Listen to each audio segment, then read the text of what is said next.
Hello दोस्तों, स्वागत है आप सभी का आपके अपने यूट्यूब चैनल प्राइम प्रभाकर पे। दोस्तों, यूपी पीसीएस 2024 एग्ज़ाम के लिए आज मैं आपको कराने वाला हूं यूपी पीएससी आयोग के द्वारा 2024 में कराए गए एपीओ के पेपर को। ठीक है। और आपको पता है, आप जब भी कोई एग्ज़ाम का, खासकर यूपी पीसीएस का प्रीलिम्स देने जाएं तो सबसे अच्छी टेस्ट सीरीज होती है आयोग के द्वारा कराए गए पेपर। तो उसी के तहत एपीओ में आपको पता है 50 क्वेश्चन जो है वो जी मतलब जीएस के आते हैं, और बाकी जो उनके हैं 51 से 150 यानी कि कुल 100 क्वेश्चन उनके अपने आते हैं लॉ वाले। तो वो लॉ वाले आपको नहीं देखने हैं, ये 50 क्वेश्चन जीएस वाले देखने हैं। क्योंकि आपको पता है आयोग ही पेपर कराता है, यूपीपीएससी आयोग, और आयोग के पेपर सेटर भी सेम लोग होते हैं, तो उनका माइंडसेट इससे पता चलता है। तो आप लोग क्या करिए कि सारे जो भी पेपर यूपीपीएससी आयोग ने 2024 में कराए उनको देख करके जाएं। आपको मतलब उन थीम से या एज इट इज़ कम से कम आप अपने एग्ज़ाम में आने वाले समय में 20 नंबर का इजाफा कर पाएंगे। तो ना सिर्फ ये वाला, बाकी जितने भी एग्रीकल्चर का एग्ज़ाम, नर्सिंग स्टाफ का एग्ज़ाम, और मतलब एक टाउन प्लानिंग वाला एग्ज़ाम, ये सब एग्ज़ाम इसने कराए हैं यूपीपीएससी आयोग ने 2024 में, वो सब करके जाएं। और आपको कहीं और जाने की ज़रूरत नहीं, मैंने ऑलरेडी ये सारे वीडियोज़ अपने मतलब यूपीपीएससी आयोग द्वारा कराए गए 2024 में सभी एग्ज़ाम्स की मतलब ऑलरेडी मैंने वीडियोस बना रखी है। उन सब के लिंक मैं डिस्क्रिप्शन में दे दूंगा, आप सब जाकर उनको देखें ताकि आप आयोग की मंशा को जान पाएँ, वो लोग कैसे सवाल और किन किन टॉपिक सॉल्व बनाएंगे, और करंट के भी टॉपिक्स मिल जाएंगे तो उन टॉपिक को आप लोग ज़रूर कवर कर लें। ठीक है। तो उसी के कड़ी में हम आज देखने वाले हैं एपीओ के एग्ज़ाम को, और इसमें हम 50 क्वेश्चन देखेंगे जो हमारे जीएस के आते हैं। उससे आपको ये अंदाज़ा लगेगा कि आज ये कैसा सवाल बनाते हैं। ठीक है। तो चलिए शुरुआत करते हैं। बाकी वीडियोस भी आप सब जाकर ज़रूर देखें, और पीछे देने जा रहे हैं तो ये वीडियो सब देख कर जरूर जाएँ ताकि आयोग के सवाल पूछने का वो पता चले कि कैसे वो लोग सवाल पूछते हैं। ठीक है। तो पहला हमारा सवाल है इसमें, मराठों के संदर्भ में बताना है कौन सा कथन सही है। शिवाजी की प्रशासनिक व्यवस्था उनकी खुद की निर्मित थी, ये एकदम सही बात है। जो भी मराठा प्रशासन की प्रशासनिक व्यवस्था थी वो सर्वप्रथम शिवाजी ने बनाई थी।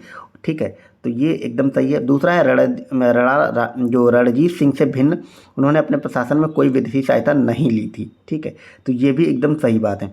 जो रणजीत सिंह है इन्होंने विदेशी सहायता ली थी और इन्होंने नहीं ली थी। इनका पूरी तरह से स्वशासन यानी कि स्वराज वाली बात इनमें थी, इनमें शिवाजी में। तो ये दोनों के दोनों ही स्टेटमेंट सही हैं। आपका ऑप्शन नंबर ए सही हो जाएगा, 1 और 2 दोनों। दूसरा है पैडालॉजी किसका अध्ययन कहलाता है। तो पैडालॉजी आप सबको पता है जो है वो मिट्टी का अध्ययन कहलाता है। क्या? पैडालॉजी। पैडालॉजी कहलाता है आपका मिट्टी का अध्ययन। ठीक है। नेक्स्ट हमारा है, निम्नलिखित में से किस देश की सीमा कैस्पियन सागर से नहीं मिलती है, ये आपको बताना है। तो कैस्पियन सागर से किस देश की सीमा नहीं मिलती है? उज्बेकिस्तान की सीमा नहीं मिलती। इसके अलावा तुर्कमेनिस्तान, कजाकिस्तान और अजरबैजान की सीमा मिलती है। अब इससे क्या जाहिर हुआ? इससे ये जाहिर हुआ कि कैस्पियन सागर के आसपास के देश, ब्लैक सागर के आसपास के देश, मरमरा सागर, एजियन सागर, इस टाइप के जो भी सागर हैं, खासकर जो मध्य एशिया वाले सागर हैं, उनको आप लोग अच्छे से याद कर लें। और जो यूक्रेन वाला इलाका है उसके आसपास भी याद कर लें, क्योंकि वो सब न्यूज़ में रहता है। ठीक है। वहाँ से आपके एग्ज़ाम में सवाल बनने की प्रबल संभावना है। इससे यही सब चीज़ें पता चले कि यहाँ से सवाल बनेगा। अब ये 1-2 नंबर ही फ्री के होते हैं, आप अच्छे से रेडी कर लें। फिर नेक्स्ट है, निम्नलिखित में से कौन सी अफ्रीका की सबसे बड़ी झील है। तो अफ्रीका की अगर सबसे बड़ी झील की बात करें तो वो विक्टोरिया झील है, आप सबको पता होगा।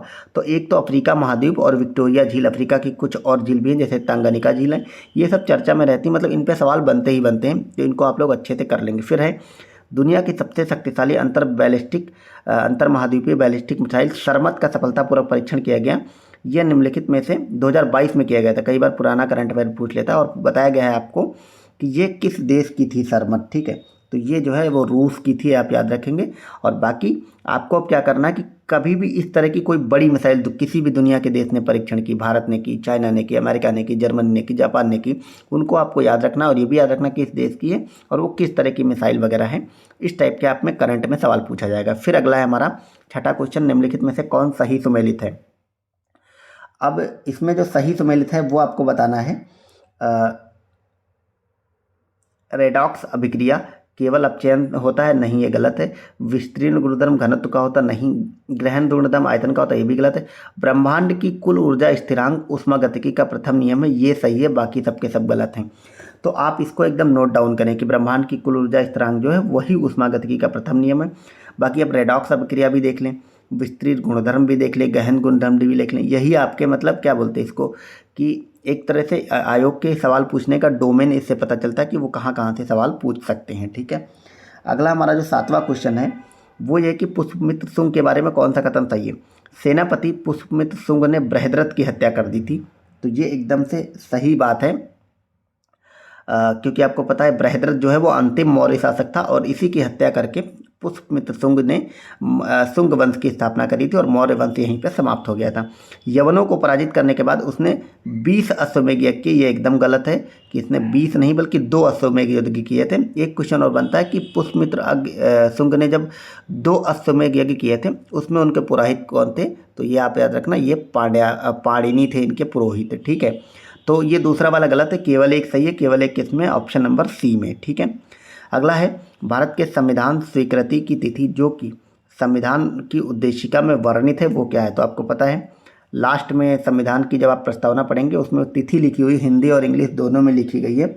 उसमें आपको पता है 26 जनवरी 1949 मिति मार्गशीर्ष शुक्ला सप्तमी ये लिखा हुआ है। ठीक है, तो 26 जनवरी 1949 जो है वो उद्देशिका में वर्णित तिथि है। फिर अगला है किसने दिसंबर 1920 में नागपुर के वार्षिक कांग्रेस अधिवेशन में असहयोग आंदोलन में संबद्ध प्रस्ताव रखा था?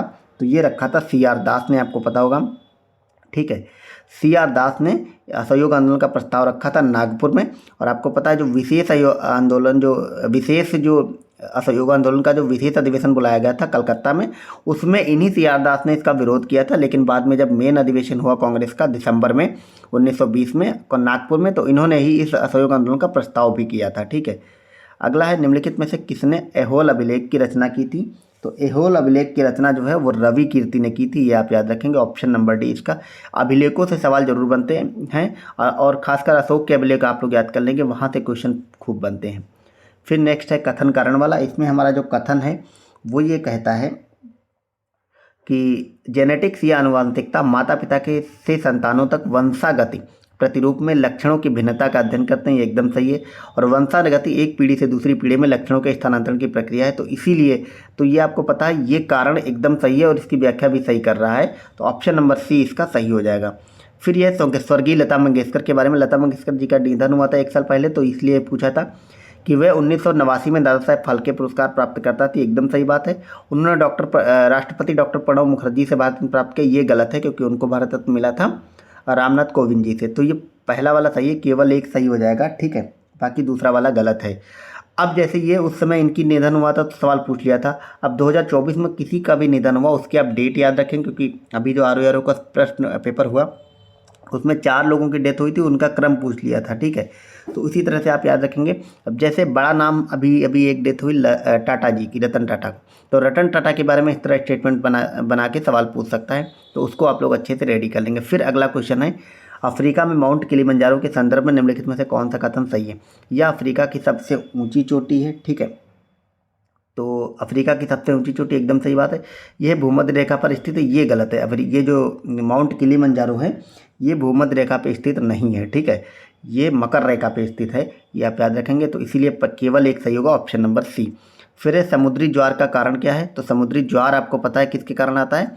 सूर्य और चंद्रमा की आपस की गुरुत्वाकर्षणी पारस्परिक क्रिया के द्वारा। तो ऑप्शन नंबर बी जो है वो इसका सही जवाब हो जाएगा। फिर है 15वें वित्त आयोग के निम्नलिखित में से कौन सा एक सदस्य नहीं था? तो केसी नियोगी इसके सदस्य नहीं थे, बाकी ये सभी सदस्य थे। तो वित्त आयोग वगैरह से सवाल खूब बनते, तो इनके बारे में इनके जो लेटेस्ट सदस्य होते हैं उन सबको आपको पढ़ लेना होता है। अगला है 12वीं सीनियर पुरुष हॉकी चैंपियनशिप 2022 का खिताब निम्नलिखित में से किस राज्य ने जीता? तो ये जीता था आपको पता उस समय हरियाणा में, लेकिन आपको 2024 और 23 में जो खिताब हुए वो पढ़ के जाने ही करंट में। इस टाइप की कोई भी अगर चैंपियनशिप होती है, कोई राज्य जीतता है, वो पढ़ के जाना होता है। फिर अगला है मानवाधिकार आयोग के बारे में आपको बताना है कथन सही है। इसकी स्थापना 2 अक्टूबर 1993 को हुई थी, ये गलत है। 2 अक्टूबर को तो हुई थी लेकिन 1995 को हुई थी, ये गलत है। यह एक सांविधिक निकाय है, ये एकदम सही बात है। ठीक है, तो ये केवल दूसरा वाला सही है, ऑप्शन नंबर बी इसका सही जवाब हो जाएगा। ठीक है, 17 का बी। तो बाकी इंग्लिश वाले लोग इधर देख सकते हैं, साइड में इंग्लिश भी लिखा हुई। इसको आपको अगर PDF चाहिए होगी तो मैं अपने टेलीग्राम पे डाल दूंगा, लिंक दिया हुआ, तो आप सब वहाँ जा करके टेलीग्राम पे इसका PDF ले सकते हैं। निम्नलिखित में से किसको मई 2022 में भारत का थल सेना अध्यक्ष बनाया गया था? तो ये थल सेना, नौसेना और जल सेना के जो चीफ होते हैं, जो भी लेटेस्ट बनते हैं वो आपको याद रखना होता है, यहाँ से सवाल बन जाते हैं। तो आपको पता है इसमें जनरल मनोज पांडे को बनाया गया था, तो ये सही है। बाकी आपको लेटेस्ट वाला पढ़ना है। पंजाब के रोहतास दुर्ग का निर्माणकर्ता कौन था? तो ये आपको पता है शेरशाह सूरी ने बनाया था, ऑप्शन नंबर बी।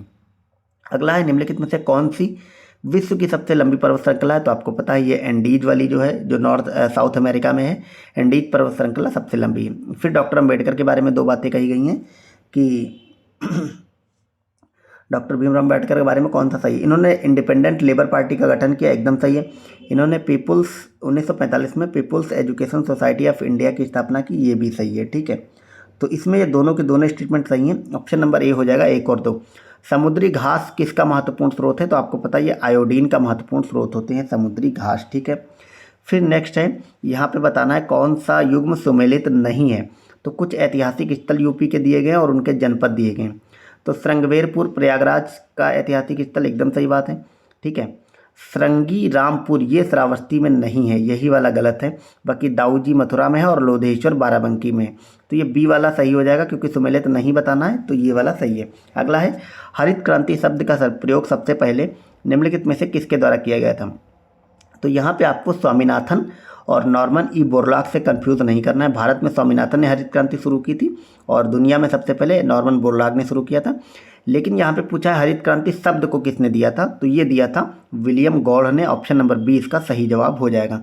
इस टाइप के सवाल आपके एग्जाम में पूछे जाते हैं कि सर्वप्रथम बायोडाइवर्सिटी का वर्ड का किसने यूज किया था, सर्वप्रथम पारिस्थितिकी यानी कि जो आपका इकोसिस्टम है उसका किसने किया था, इकोलॉजी किसने किया था, इसी तरह हरित क्रांति किसने किया था। तो इस टाइप के सवाल बनते हैं, आप लोग इनको अच्छे से रेडी करके जाइएगा, ठीक है। नेक्स्ट हमारा 25 नंबर सवाल है, अनुच्छेद दिए गए हैं और किस अनुच्छेद में क्या है ये आपको बताना है इसमें, ठीक है। अनुच्छेद 98 बताना है सुमेलित नहीं है कौन सा, राष्ट्रपति भवन का सचिवालय, यही गलत है कि अनुच्छेद 98 राष्ट्रपति भवन का सचिवालय नहीं होता है, ठीक है। इसके अलावा 93 में लोकसभा के अध्यक्ष एवं उपाध्यक्ष का जिक्र है, 89 में राज्यसभा के सभापति और उपसभापति का जिक्र है, 99 में सदस्यों द्वारा शपथ का जिक्र है, ठीक है। तो ये 98 वाला गलत है, राष्ट्रपति भवन का सचिवालय इसका जिक्र 98 में नहीं है, ठीक है।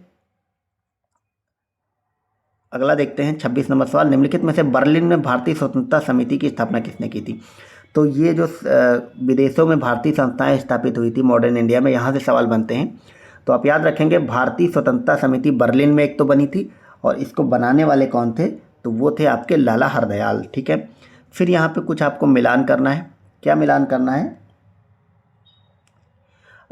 इसमें भी अनुच्छेद मिलान करना है। सदस्यों की नियुक्ति और पदावधि आपको मिलान करनी, सदस्यों की नियुक्ति और पदावधि, ठीक है।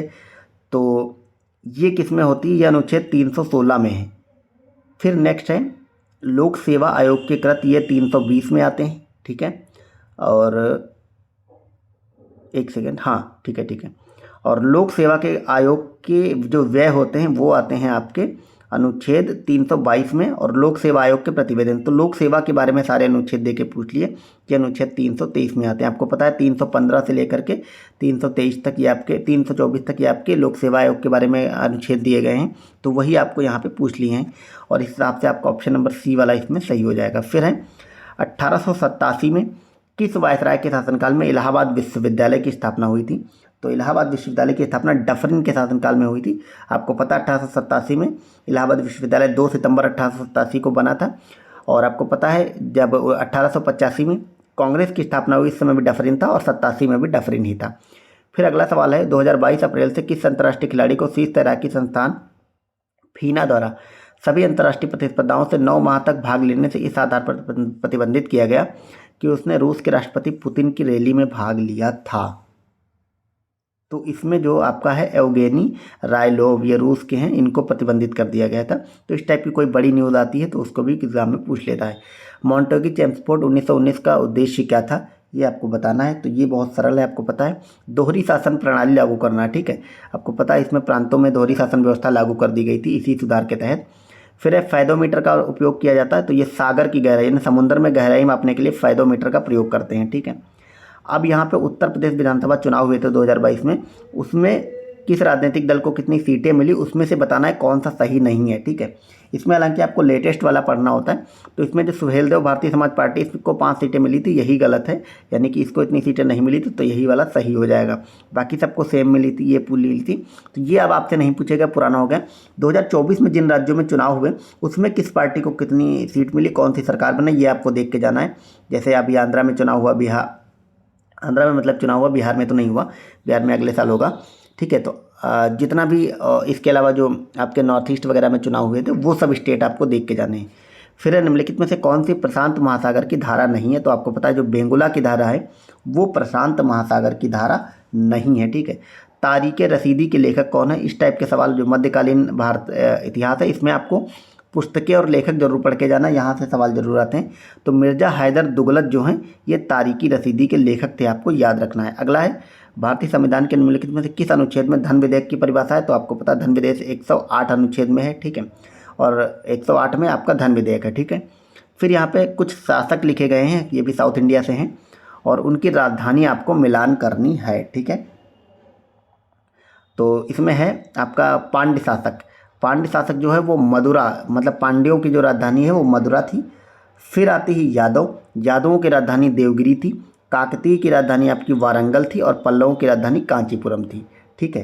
तो ये आपका सही जवाब हो जाएगा। इस हिसाब से अगर देखें तो 4 3 2 1 यानी ऑप्शन नंबर ए सही होगा। फिर है भारत में बीमा क्षेत्र को संविधान की किस अनुसूची में संबद्ध किया गया, तो 7वीं अनुसूची में बीमा क्षेत्र को डाला गया। मुंबई के गेटवे ऑफ इंडिया का वास्तुकार कौन था, तो मुंबई में जो गेटवे ऑफ इंडिया बना है इसको किसने बनाया था, तो ये बनवाया था जॉर्ज विटेट ने, ठीक है। जैसे एडवर्ड लुटियन था इसने दिल्ली को बनाया था, ठीक है। तो इसी तरह जॉर्ज विटेट ने गेटवे ऑफ इंडिया बनाया था। यूक्रेन की राजधानी क्यू निम्नलिखित में से किस नदी के किनारे है, तो ये नीपर नदी के किनारे है और यूक्रेन बहुत चर्चा में न्यूज़ में चल ही रहा 2-3 सालों से। तो यूक्रेन के आसपास के इलाकों को आपको रट के जाना है, मतलब मैप इन न्यूज़ वाले में। 1921 में प्रकाशित गांधी वर्सेस लेनिन पुस्तक के लेखक कौन थे, तो ये इस टाइप के क्वेश्चन भी बनते हैं। तो 1921 में एक पुस्तक आई थी गांधी वर्सेस लेनिन, इसके लेखक आपको बताना है। तो इसके जो लेखक हैं वो थे S.A. डांगे, ये आप याद कर लेंगे, ये फिर से भी पूछा जा सकता है। अगला है कार्बन रेशों के बारे में कौन सा कथन सही है, कार्बन रेशे नए प्रकार के उच्च निष्पादन पदार्थ हैं, एकदम सही बात है। कार्बन रेशे इस्पात से प्रबल और एल्युमिनियम से हल्के होते हैं, तो ये भी जो है वो सही बात है। तो दोनों स्टेटमेंट सही हैं, ऑप्शन नंबर ए सही हो जाएगा, 1 और 2 दोनों। 6ठी शताब्दी ईसा पूर्व के 16 महाजनपदों की सूची किस जैन ग्रंथ में मिलती, तो ये आपको पता है भगवती सूत्र में, जैन ग्रंथ भगवती सूत्र में 16 महाजनपदों की सूचना मिलती है। निम्नलिखित में से किसने 1857 के विद्रोह को राष्ट्रीय विद्रोह कहा था, तो राष्ट्रीय विद्रोह की अगर बात करें तो वो कहा था बेंजामिन डिज़रेली ने। तो बेंजामिन डिज़रेली ने इसको राष्ट्रीय विद्रोह कहा था 1857 के विद्रोह को। नेक्स्ट है 44 नंबर क्वेश्चन कि जन्म दर के बारे में कौन सा कथन सही है, नगरीकरण जन्म दर को रोकने में सहायक होता है, एकदम सही बात है, नगरीकरण जन्म दर को कम करता है। उच्च साक्षरता दर का निम्न जन्म दर से संबंध है प्रत्यक्ष रूप से, ये भी सही है। तो ये दोनों के दोनों स्टेटमेंट जो हैं वो सही हो जाएंगे। फिर अगला है निम्नलिखित में से किसने 2022 में 8वीं बार एशियाई बिलियर्ड्स का खिताब जीता, तो 2022 में पंकज अडवाणी ने जीता था। तो इस टाइप से भारत का कोई व्यक्ति अगर कोई खिताब जीतता है खेल में, यहाँ से सवाल बनता है। फिर है जियोमारा कास्त्रो निम्नलिखित में से किस देश की प्रथम महिला राष्ट्रपति बनी है, तो ये बनी थी होंडुरास की। तो आपको पता है जो अफ्रीका में कोई अगर नियुक्ति होती है वो, और कैरेबियन कंट्री में होती है तो वो वहाँ से सवाल बनाए जाते हैं, क्योंकि मेन देश से वो नियुक्ति नहीं पूछेगा, वो हम सबको याद होती है, जैसे France, Britain, China, America, Japan, मतलब इन सब में कुछ होता है तो हम लोग को नाम याद होते हैं, इन सब देशों के याद नहीं होते, इसलिए यहाँ से सवाल बनते हैं। अगला है तेज रफ्तार वाहनों की जांच के लिए पुलिस द्वारा प्रयोग किए जाने वाले रडार किसके सिद्धांत पर कार्य करते हैं, तो ये जो है वो डॉपलर प्रभाव पे काम करते हैं, आपको याद रखना है। फिर है यहाँ पे शहर दिए गए हैं और आपको मिलान करना है उन कौन सा शहर किस नदी के किनारे जो है वो बसा हुआ है, ठीक है। तो कोलोन जो शहर है वो राइन नदी के किनारे बसा हुआ है,